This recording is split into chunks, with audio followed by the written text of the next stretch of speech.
ಇದು ಕೂಡ ಚಂದಮಾಮದ ಒಂದು ಕತೆ. ಕತ್ತೆ ಎತ್ತು ಅಂತ ಇದಕ್ಕೆ ಹೆಸರಿದೆ. ಭಾರತಿ ಮೈಸೂರು ಅನ್ನೋರು ಈ ಕಥೆನ ಬರೆದಿದ್ದಾರೆ. ಪೂರ್ವದಲ್ಲಿ ಒಬ್ಬ ಪಾಳೆಗಾರ ಇರ್ತಾನೆ. ಅವನಿಗೆ ತುಂಬ ದುಡ್ಡು ಸಂಪಾದಿಸ್ಬೇಕು ಅಂತ ಆಸೆ ಇರುತ್ತೆ.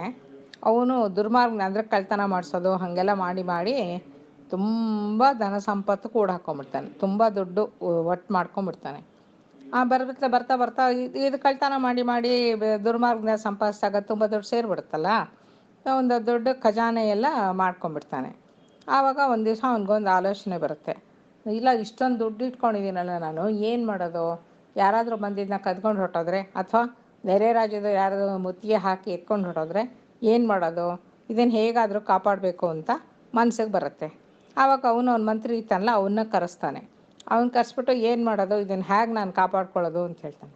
ಆ ಮಂತ್ರಿ ಒಂದು ಸಲಹೆ ಕೊಡ್ತಾನೆ. ಏನಪ್ಪ ಅಂದರೆ, ದೊರೆ ಊರ ಹೊರಗೆ ಒಂದು ದೇವಸ್ಥಾನ ಕಟ್ಟಿಸು, ಅದರೊಳಗೆ ಒಂದು ಲಿಂಗ ಇಡಿಸ್ಬಿಡು, ಲಿಂಗದ ಕೆಳಗಡೆ ಒಂದು ನೆಲಮಾಳಿಗೆ ಕಟ್ಟಿಸ್ಕೊ, ಅದರೊಳಗಡೆ ನಿನ್ನ ದುಡ್ಡು ಸಂಪತ್ತು ಎಲ್ಲ ಇಟ್ಕೊ, ಯಾರಿಗೂ ಅನುಮಾನ ಬರೋದಿಲ್ಲ, ಆ ದೇವಸ್ಥಾನ ಅಂದ್ಕೊಂಡು ಎಲ್ಲ ಅವ್ರವ್ರ ಪಾಡಿಗೆ ಹೊಟ್ಟೋಗ್ತಾರೆ ಅಂತ ಒಂದು ಸಲಹೆ ಕೊಡ್ತಾನೆ.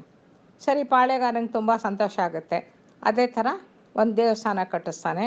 ಆಮೇಲೆ ಬೇಕಾದಷ್ಟು ದುಡ್ಡು ಕೂಡ ಹಾಕಿರ್ತಾನಲ್ಲ, ಅದನ್ನೆಲ್ಲ ನೆಲಮಾಳಿ ಒಳಗೆ ಮುಚ್ಚಿಡ್ತಾ ಮುಚ್ಚಿಡ್ತಾ ಮುಚ್ಚಿಡ್ತಾ ಬರ್ತಾ ಇರ್ತಾನೆ. ಬರೀ ದೇವಸ್ಥಾನ ಕಟ್ಸಿದ್ದಾಯಿತು. ಅವಾಗ ಇನ್ನೊಂದು ಅನುಮಾನ ಬರುತ್ತೆ.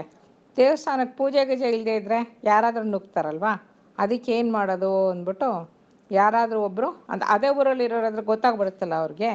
ಅವ್ನು ಕಳ್ಳರದ್ದು ಗುಂಪಿಟ್ಕೊಂಡಿರ್ತಾನಲ್ಲ, ಅವ್ರಿಗೆ ಹೇಳ್ತಾನೆ, ಯಾರಾದರೂ ಒಬ್ಬ ಪೂಜೆ ಮಾಡೋ ಅಂತ ಅವ್ನು ಸಿಕ್ಕರೆ ನೋಡಿ ನೀವು ಅಂತ. ಅವರು ಕಳ್ತನ ಮಾಡೋ ಉದ್ದೇಶಕ್ಕೆ ಬೆಳಗಿನ ಜಾವ ಅಲ್ಲೆಲ್ಲ ಕಾಯ್ಕೊಂಡಿರ್ತಾರೆ. ಆವಾಗ ಒಬ್ಬ ಬ್ರಾಹ್ಮಣ ಯಾವುದೋ ಊರಿಂದ ಈ ಊರಿನ ಮೂಲಕ ಬೇರೆ ಊರಿಗೆ ಹೋಗ್ತಾ ಇರ್ತಾನೆ. ಕಳ್ಳರು ಬಂದು ಅವನ್ನ ಹಿಡ್ಕೊಂಬಿಟ್ಟು ನಿನ್ನ ಹತ್ರ ಇರೋದೆಲ್ಲ ಕೊಡು ಅಂತಾರೆ. ಸ್ವಾಮಿ, ನಾನು ಈ ಕಡೆಯಿಂದ ಬ್ರಾಹ್ಮಣಾರ್ಥವಾಗಿ ಬೇರೆ ಊರಿಗೆ ಹೋಗ್ತಾ ಇದ್ದೀನಿ, ನನ್ನ ಹತ್ರ ಏನೂ ಇಲ್ಲ ಅಂತಾನೆ. ಆವಾಗ ಅವ್ರಿಗೆ ಜ್ಞಾಪಕ ಬರುತ್ತೆ, ಓಹೋ, ಯಾರಾದರೂ ಪೂಜೆ ಮಾಡೋಕ್ಕೆ ಬೇಕು ಅಂತ ಹೇಳಿದ್ರಲ್ಲ ಪಾಳೆಗಾರರು ಅಂದ್ಬಿಟ್ಟು ಅವನ್ನ ಕರ್ಕೊಂಡೋಗಿ ಪಾಳೆಗಾರ ಹತ್ರ ನಿಲ್ಲಿಸ್ತಾರೆ. ಸರಿ, ಆ ಬ್ರಾಹ್ಮಣ ಪೂಜೆ ಮಾಡೋನಿರ್ತಾನಲ್ಲ, ಅವನು ಆಯಿತು, ದೇವಸ್ಥಾನದಲ್ಲಿ ನಾನೇ ಪೂಜೆ ಮಾಡ್ಕೋತೀನಿ, ನೀನು ಪೂಜೆ ಮಾಡ್ಕೊಂಡು ದೇವಸ್ಥಾನದಲ್ಲಿರು ಅಂತ ಪಾಳೆಗಾರ ಹೇಳ್ತಾನೆ. ಆಯಿತು ಅಂದ್ಬಿಟ್ಟು ಅವನು ಅಲ್ಲೇ ಒಪ್ಕೊಂಡು ಅಲ್ಲೇ ಒಂದು ಮನೇನೂ ಮಾಡಿಕೊಡ್ತಾರೆ. ದಿನ ಪೂಜೆ ಮಾಡೋದು ಇದು ಹೀಗೆ ಮಾಡ್ತಾಯಿರ್ತಾನೆ.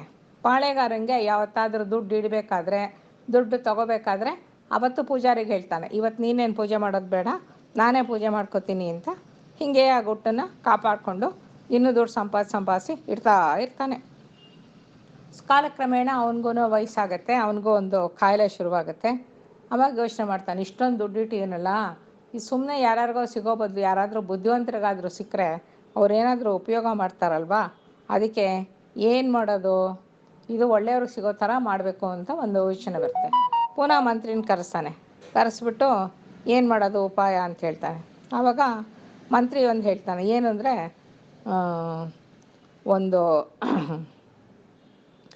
ಕತ್ತೇನು ಒಂದು ಎತ್ತು ಎರಡನ್ನು ಮಾಡಿಸ್ಬಿಟ್ಟು ಲಿಂಗದ ಈ ಕಡೆ ಆ ಕಡೆ, ಒಂದು ಕಡೆ ಕತ್ತೆ, ಮಧ್ಯದಲ್ಲಿ ಲಿಂಗ, ಆ ಕಡೆ ಎತ್ತು ಬರೋ ಥರ ಪೂಜೆ ಮಾಡಿಸಿ ಇಟ್ಬಿಡು ಅಂತ ಮಂತ್ರಿ ಸಲಹೆ ಕೊಡ್ತಾನೆ.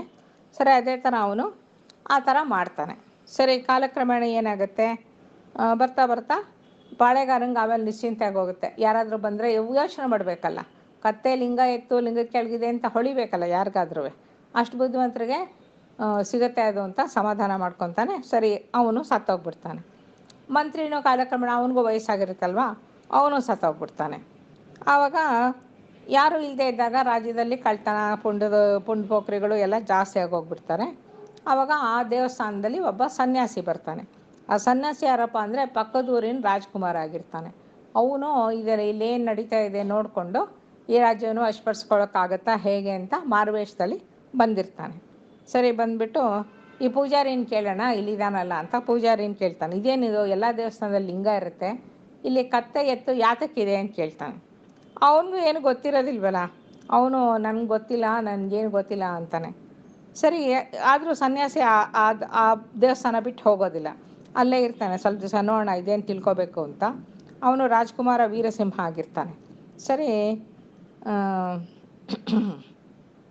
ದೇವಸ್ಥಾನದಲ್ಲೇ ಇದ್ದಾಗ ಏನಾಗುತ್ತೆ ಅಂದರೆ, ಆಗ ಬರ್ತಾ ಬರ್ತಾ ಒಬ್ಬ ವಿದ್ವಾಂಸ ಬರ್ತಾನೆ ಅದೇ ದೇವಸ್ಥಾನದ ಕಡೆಗೆ. ವಿದ್ವಾಂಸ ಬಂದು ದೇವಸ್ಥಾನದೊಳಗೆ ಬರ್ತಾನೆ. ಬುದ್ಧಿವಂತ ಅಂದರೆ ಓದಿರ್ತಾನೆ, ಬುದ್ಧಿ ಇರುತ್ತಲ್ವ ಅವನಿಗೆ, ಅವನು ನೋಡ್ತಾನೆ ದೇವಸ್ಥಾನನ. ಇದೇನು ಎಲ್ಲ ಸರಿಯಾಗಿದೆ, ಬಟ್ ಈ ದೇವಸ್ಥಾನದಲ್ಲಿ ಒಂದು ಕಡೆ ಕತ್ತೆ, ಒಂದು ಕಡೆ ಲಿಂಗ, ಎರಡು ಯಾತಕ್ಕಿದೆ ಅಂತ ಯೋಚನೆ ಮಾಡ್ತಾ ಇರ್ತಾನೆ. ಆಮೇಲೆ ಇವನ್ನ ಕೇಳ್ತಾನೆ ಸನ್ಯಾಸಿನಿ ಏನು ಅಂತ. ಆವಾಗ ಸನ್ಯಾಸಿ ವಿದ್ವಾಂಸಕ್ಕೆ ನಿಜ ಹೇಳ್ಬಿಡ್ತಾನೆ, ನಾನು ಪಕ್ಕದ ರಾಜ್ಕುಮಾರ, ಇಲ್ಲಿ ಈ ಥರ ಅರಾಜಕತೆ ಇರೋದ್ರಿಂದ ನೋಡ್ಬೇಕು, ನಾನು ಇದನ್ನು ಸರಿ ಮಾಡಬೇಕು ಅಂತಲೇ ನಾನು ಬಂದಿದ್ದೀನಿ, ನನಗೂ ಏನೂ ಅರ್ಥ ಆಗಿಲ್ಲ ಅಂತ. ಇಬ್ಬರು ಸೇರಿಕೊಂಡು ಏನಿರ್ಬೋದು ಯೋಚನೆ ಮಾಡ್ತಾ ಇರ್ತಾರೆ. ಆವಾಗ ಕತ್ತೆ ಎತ್ತು ಲಿಂಗ ಅಂತ ಒಂದೆರಡು ಸರಿ ಹೇಳ್ಕೊತಾರೆ. ಆಮೇಲೆ ಈ ಥರ ಹೇಳ್ತಾರೆ, ಕತ್ತೆ ಲಿಂಗ ಎತ್ತು ಅಂತ ಹೊಳೆಯುತ್ತೆ ಅವ್ರಿಗೆ. ಹೇಳ್ತಾ ಕತ್ತೆ ಲಿಂಗ ಎತ್ತು ಅಂತ ಗೊತ್ತಾಗುತ್ತೆ. ಆಮೇಲೆ ಏನು ಮಾಡ್ತಾರೆ, ಇಬ್ಬರು ಸೇರಿಕೊಂಡು ಆ ಲಿಂಗವನ್ನು ಅಲ್ಲಿಂದ ಎತ್ತು ನೋಡ್ತಾರೆ. ಕೆಳಗಡೆ ನೆಲಮಾಳಿಗೆ ಇರುತ್ತೆ, ಬೇಕಾದಷ್ಟು ಐಶ್ವರ್ಯ ಎಲ್ಲ ಇರುತ್ತಲ್ಲ. ಆಮೇಲೆ ರಾಜ್ಕುಮಾರಂಗೂ ಸೈನ್ಯ ಕಟ್ಟೋಕ್ಕೆ ಎಲ್ಲ ಸಹಾಯ ಆಗುತ್ತಲ್ವ. ಆಮೇಲೆ ಅವನು ಆ ದನಕಾಸಿನ ಸಹಾಯದಿಂದ ಒಳ್ಳೆ ಸೈನ್ಯ ಕಟ್ಕೊಂಡು ಪುಂಡ್ರನ್ನೆಲ್ಲ ಅಡಗಿಸಿ ಒಳ್ಳೆ ರಾಜ ಆಗ್ತಾನೆ. ಅವನಿಗೆ ಸಹಾಯ ಮಾಡಿದ ಕಂಕಭಟ್ಟ ಅನ್ನೋ ಆ ವಿದ್ವಾಂಸ ಅವನು ಮಂತ್ರಿ ಆಗ್ತಾನೆ. ಆಮೇಲೆ ಎಲ್ಲರೂ ಸುಖವಾಗಿರ್ತಾರೆ.